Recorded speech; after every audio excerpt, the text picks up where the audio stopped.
নমস্কার। আজকের বাজার মোটামুটি ভালো ছিল এবং আপনাদের এই ভিডিওতে একটা খুব ইম্পর্ট্যান্ট কথাও বলবো, সেটা নিয়েও একটু মানে চিন্তার বিষয়, সেটাও একটু বলবো। মানে মার্কেট রিলেটেডই, কিন্তু ঠিক চার্ট রিলেটেড নয়, সেটা আসবো। আগে 24,722-এ বাজার বন্ধ দিয়েছে, ঠিক আছে। 700-র উপরে বন্ধ দিয়েছে, একদিকে ভালো। দেখুন একদম লোয়ার বাউন্ড, যেটা এই দাগটা আপনাদের সাথে 2 মাস 3 মাস থেকে প্রায় 2 মাস ধরে আমি দেখাচ্ছি। তো এই লোয়ার বাউন্ড থেকেই আজকে বাউন্স নিয়েছে, ঠিক আছে। 800-র উপরে 24,775 থেকে 24,800 এর উপরে যদি যায়, যেটা আগের দিনের হাই, গতকালের, মানে গতকাল বলতে ওই গত ট্রেডিং যেটা শুক্রবারের, তার হাইয়ের উপরে যদি থাকে তাহলে সেটা ঠিক আছে, যেটা 24,800-র কাছাকাছি হচ্ছে মোটামুটি। তো এখান থেকে যদি একটা বাউন্স আসে, উপরের দিকে যায়, দেন ঠিক আছে। কিংবা আমাদের দেখতে হবে, মানে এখনই যে সব ঠিক হয়ে গেছে তা নয়। যদিও দেখছেন একটু বারকোড টাইপের জিনিস তৈরি হচ্ছে। বারকোডিং মানে ওই একটা কালো একটা সাদা, একটা কালো একটা সাদা, এরকম যে তৈরি হচ্ছে, একটা গ্রিন একদিন রেড একদিন গ্রিন, এরকম যে ক্যান্ডেল তৈরি হচ্ছে তাকে আমি বারকোডিং বলি। তো বারকোডিং ক্যান্ডেল যখন তৈরি হচ্ছে, বুঝতে পারছেন মার্কেট একটু চিন্তায় আছে। তো সেইটা যতক্ষণ না কেটে যাচ্ছে ততক্ষণ মোটামুটি একটু যদি 800-র উপরে হয়, একটু ট্রেন্ডিং আপওয়ার্ড হয়, একটু হায়ার হাই হায়ার লো তৈরি করে, তখন আমি বুঝবো যে মোটামুটি ঠিক জায়গায় এসে গেছে এবং সুইং ট্রেডিংয়ের পক্ষে ভালো সময় শুরু হচ্ছে। আপাতত মানে একদিনের ভালো হলেই হবে না, অ্যাটলিস্ট 2-3 দিন যদি কন্টিনিউ হয়, দেন ইট ইজ গুড। তার সাথে সাথে যে কিছু আছে, দেখুন ট্রেড নেগোসিয়েশন ইন্ডিয়ার সাথে কতটা হচ্ছে সেটা একটু চিন্তার বিষয় আছে ইউএসের সাথে।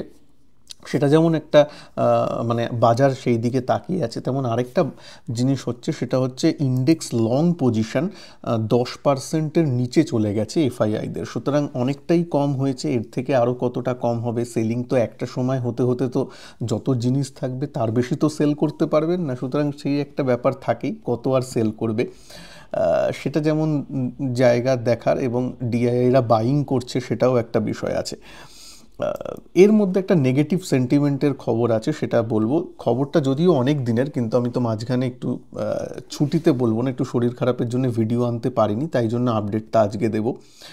তবে একটা জিনিস, নিচের দিকে 24,400 থেকে 500 এবং উপরের দিকে এখন 24,800, এই দুটো লেভেলের একটু নজর রাখবেন। যদিও নিফটি আগের যেমন কনসোলিডেশন ফেজে ছিল, তেমনই কনসোলিডেশন ফেজে গেছে।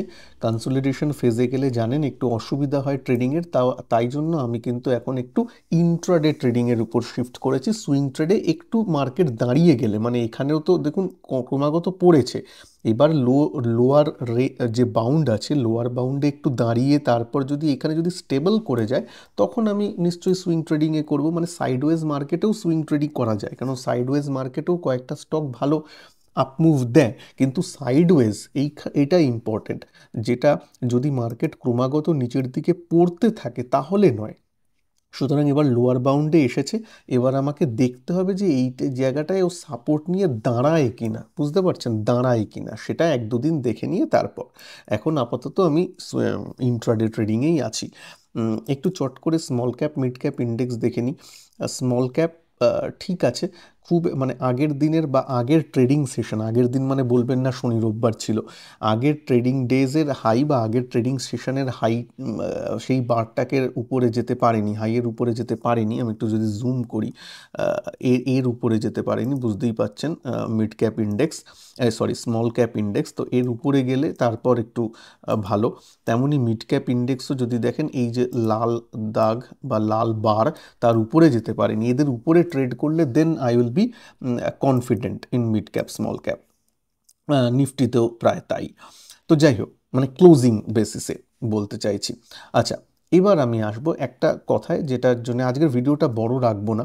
একটা যে বিষয়, যেটা অনেক স্টুডেন্টই বলেছিলেন, আপনারা অনেক ভিউয়াররা বলেছিলেন, জেন স্ট্রিট জানেন আপনারা, অনেক ঘাপলা করেছিল, মার্কেট ম্যানিপুলেট করেছিল, এবং সেবির কাছে সেটা প্রমাণ দেওয়ার পর সেবি সেটা মেনেও নিয়েছে। হ্যাঁ, ওরা ঘাপলা করেছিল মার্কেটকে, এবং অপশানে ওরা মেনলি ট্রেড করতো এবং তার জন্যে নিজেরা পজিশন আগে থেকে নিয়ে তারপর বাজারকে ওঠাতো বা নামাতো। একজন লিখেছিলেন যে বাজারকে ওঠানো নামানো তো কোনো ব্যাপার নয়, টাকা থাকলে করতেই পারে। হ্যাঁ, টাকা থাকলে করতেই পারেন, কিন্তু আগে থেকে পজিশন নিয়ে রেখে বাজারকে ওঠানো বা নামানো সেটা করাটা এথিক্যাল নয়, সেটা ঠিক নয় রুল অনুযায়ী, সেবির রুল অনুযায়ী। তো তার জন্যে সেবি ফাইন করেছিল এবং ওরা ফাইন দিয়েও দিয়েছে। যদিও যে যে এই ব্যাপারটা সেবির সামনে এনেছিল সে বলেছিল 43,000 কোটি টাকার মতো ফ্রড, যেখানে সেবি মাত্র 4,900 কোটি টাকার মতো ফাইন করেছিল। এবং সাথে সাথেই জেন স্ট্রিট কিন্তু দিয়ে দিয়েছে, এবং দেওয়ার সাথে সাথে 2 সপ্তাহ আগেই খবর দেখতেই পাচ্ছেন বিজনেস টুডেতে যে SEBI allows Jane Street to trade again. একটু কিছু কি বলে সার্ভেলেন্স একটু বাড়িয়েছে, একটু ওয়ার্নিং দিয়েছে যে এসব আর তুমি কিছু করতে পারবে না, হ্যানা তেনা। কিন্তু জাস্ট এত বড় আমি ফ্রড করলাম, প্রায় 1.5 বছর ধরে যেই ব্যাপারটা এনেছিল সেবির সামনে, সে বলছে প্রায় 1 বছর 1.5 বছর ধরে এইরকম ম্যানিপুলেশন করে হাজার হাজার কোটি টাকা সে রোজগার করেছে, এবং তাকে জাস্ট ফাইন দিল এবং তারপর সে আবার ট্রেড করতে ছাড় পেয়ে গেল। এটা কি করে হয়?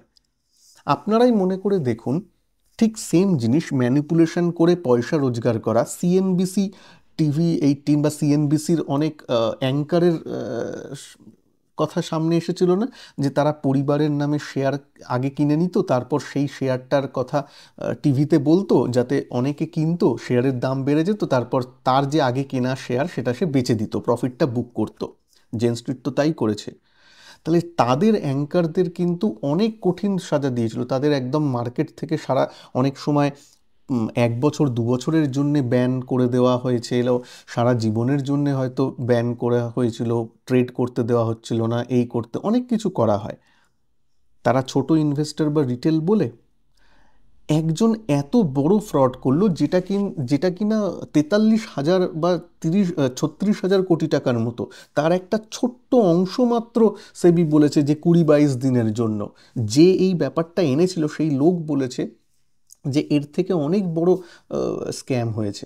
জেন স্ট্রিটের এই স্ক্যামের পরিমাণ 4,900 কোটি টাকা নয়, তার বেশি। সেইটা তো তদন্ত দূরের কথা, যে আরও তদন্ত হবে তা নয়, যে আমি ফাইন দিলাম আর ফাইন দেওয়ার সাথে সাথেই মানে প্রায় পরের দিনই বলা যায়, এই তো ফাইন দিলাম তার 1 মাসের মধ্যেই আমার ট্রেড করা অ্যালাউ হয়ে গেল। অ্যাটলিস্ট 1 বছর 2 বছর বা 3 বছর আমি মানে কি বলে ওই যে বার ফ্রম দ্য ট্রেডিং মানে শেয়ার মার্কেট, সেটাও করা হবে না। এটা কি দৃষ্টান্ত স্থাপন হলো? একটু আপনারা একটু নিচে লিখে জানান, তাহলে তো সবাই এরকম ভাববে। যেটা বলেছিল 43,000 কোটি টাকার মতো, এই 43,000 কোটি টাকা আমি ফ্রড করে লাভ করলাম, তার থেকে 10%, 10% হয় 4,900 কোটি টাকা, 4,900 কোটি টাকা ফাইন দিয়ে দিলাম, 90% আমার পকেটে, পরের দিন থেকে আবার ট্রেডিং। মানে এতে অন্য যারা বাজে কাজ করছে তারা ভয়টা বা পাবে কোথা থেকে? এটা কি ঠিক করছে? আর দ্বিতীয় কথাতে এই 4,900 কোটি টাকা যে সেবি ফাইন করেছে, এই যে 567 মিলিয়ন, মোটামুটি আমি আইএনআরে বলছিলাম, তো মোটামুটি যে এই মিলিয়ন ডলার, এই টাকাটা কি যাদের পকেট থেকে গেছে তাদেরকে ফেরত দেওয়া হবে? কারণ এরা এটা অপশানে বা ফিউচার অ্যান্ড অপশানে রোজগার করেছিল, এবং ফিউচার অ্যান্ড অপশান কিন্তু জিরো সাম গেম। মানে এরা জেন স্ট্রিট রোজগার করেছে মানে অন্য কাউর, স্পেশালি রিটেলাররা লস করেছিল, তাই জন্য রিটেলারদের পকেট থেকে গেছে। তাহলে সেবি এই ফাইনটা নিয়ে কি রিটেলারদের মধ্যে ভাগ করে দেবে? ওই সময়ের মধ্যে যারা রিটেলার ট্রেডে যারা লস করেছিল তাদেরকে অল্প হলেও পয়সা কি ফেরত দেবে? এই প্রশ্নটা তো আমার প্রথম থেকেই ছিল, কিন্তু ট্রেড কি করে অ্যালাউ করে দিল? অ্যাটলিস্ট 1 বছর 2 বছর একটু তো পেনাল্টি থাকবে, যে 2 বছর তুমি ট্রেড করতে পারবে না, 3 বছর ট্রেড করতে পারবে না, তাও নয়, 6 মাসও নয়। জানি না, ban lifted, SEBI the Indian market has lifted the trading ban, মানে জানি না, 1 বছরও নয়, 2 বছরও নয়। আপনাদের কি মত একটু কমেন্ট বক্সে জানাবেন। এরকম হতে থাকলে সত্যিই বলছি একটু যেন কেমন লাগে। হ্যাঁ, জানি সব রুলস রেগুলেশন আমাদের জন্য, আমাদের উপরেই অনেক কিছু হয়, কিন্তু তা সত্ত্বেও বড় প্লেয়াররা এরকম করে বেরিয়ে যাবে, সেটা আমরা কেউ কিছু করব না। যাই হোক, এটা আপনাদের মতামতের উপর রাখলাম। মার্কেট তো চলছে মার্কেটের মতোই। যতই বলুন এই ঘটনাগুলো মনে একটু দাগ ফেলে দেয়, মনে মাঝে মাঝে হয় যে কোথায় আমরা ইনভেস্ট করছি। ঠিক আছে, যাই হোক, আজকে আর বেশি বড় করব না ভিডিওটা। ভালো থাকবেন সবাই। ভিডিওটাকে ভালো লাগলে এবং এই বিষয়ে যে আওয়াজ অ্যাটলিস্ট উঠিয়েছি সেটা যদি ভালো লাগে আপনারা একটা লাইক করে দেবেন। চ্যানেলে নতুন হলে চ্যানেলকে সাবস্ক্রাইব করতে ভুলবেন না। নমস্কার, জয় হিন্দ, বন্দে মাতরম।